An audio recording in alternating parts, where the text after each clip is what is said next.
Ayan guys. So papasok tayo at ikutin po natin.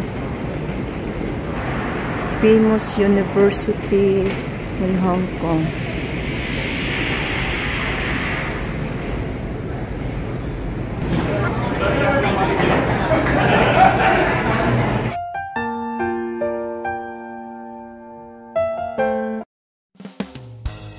Hi guys! Have a nice day! Welcome back to my YouTube channel. For today's video, nandito po tayo ngayon sa Saying Pon. Pupunta po tayo sa Famous University dito sa Hong Kong. Tara guys, samahan ninyo ako at pupuntahan natin. Kaya lang guys ay ayan mataas ito. Dito yan sa bandang sa amin sa mid-levels. Talagang matatarik ang daanan. Ayan na guys, yung daanan namin ni Ate Alma. Taga rito kasi siya, kaya siya yung tour guide ko guys. Taga rito kasi si Ate Alma. Pero sobra talagang matarik ito, yung daanan. Pero alam mo ba, si Ate Alma ay senior na yan, pero talagang ano pa rin yung kanyang lakas. Kasi nga, tagtad kami sa work so parang yung aming lumalakas lalo. Ayan yung daanan, natarik talaga yung iba So guys, ayan na guys, samahan niyo akong pupuntahan natin yung Famous University ng Hong Kong. Tingnan nyo lang guys yung matatarik at yung naglalakihan na building. Ito lang namang makikita natin sa mga ganitong lugar, yung matataas na mga building guys dito sa Hong Kong. Kasi nga maliit lang na mga lugar, kaya wala po sila talagang sariling mga lupa, kundi yung ayan mga building. Pero may kanya-kanya po silang may-ari dyan. Kahit yung aking amo ay mayroon ding sariling bahay, yun nga lang building lang, hindi sa lupa. Wala sila sa lupa. Ayan na guys, dito na tayo. Hanggang dito na niya ako yahatid. Kasi babalik siya uli sa aming church. Mayroon kaming meeting. At ako naman ay, ako lang mag-isa. Hinatid lang ko ni ate. Okay, ingat dyan. Sige na. Bye-bye na. Okay, bye. Thank you ate Alma. Okay, bye. Ayan guys, didiretso daw natin ito, sabi ng ating tour guide. Busy kasi kami sa church guys. May meeting daw kami pero hindi ako mag-attend. Sila na lang magsabi sa akin kung anong pinag-meetingan namin. Ayan na guys, so diba ayan. Hi guys, for today's video, nandito tayo ngayon sa Hong Ham Saying Pon. Ayan, mayroon daw doong magandang tanawin or iba-vlog ko yung University of Hong Kong. Ayan, ito po yung pinaka kilalang school dito sa Hong Kong. So, Famous University. So guys, samahan ninyo ako. Ayan guys. Papasok na tayo. Maulan kasi. Ito tayo ngayon sa Saying Pon. So, samahan ninyo ako guys. Ayan na guys, dito daw yung daanan. Maulan kasi guys. Ay, may nagpipix pa sa daanan. Ayan katakot tuloy ako dito kasi maulan. So, nandito na tayo sa loob guys. Hindi ako nakapag-vlog sa labas. Ang daming gumagawa doon. May nakaharang, pinadaan lang ako.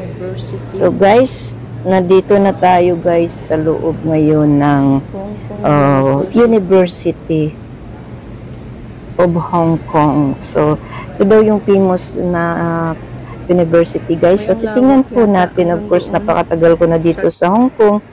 Ngayon lang ako nakapunta dito sa Famous University of Hong Kong guys. So, tara samahan ninyo ako, tikutin natin ang campus nila, ang kanilang school. Yan, may mga student guys. Kaso lang na medyo nahiya ako kasi ako lang mag-isa actually dito sa loob ng school. Nakapasok tayo at wala akong nakitang mga Pilipino kasi nga o mga student po dito at mga school lang, ayan o sila.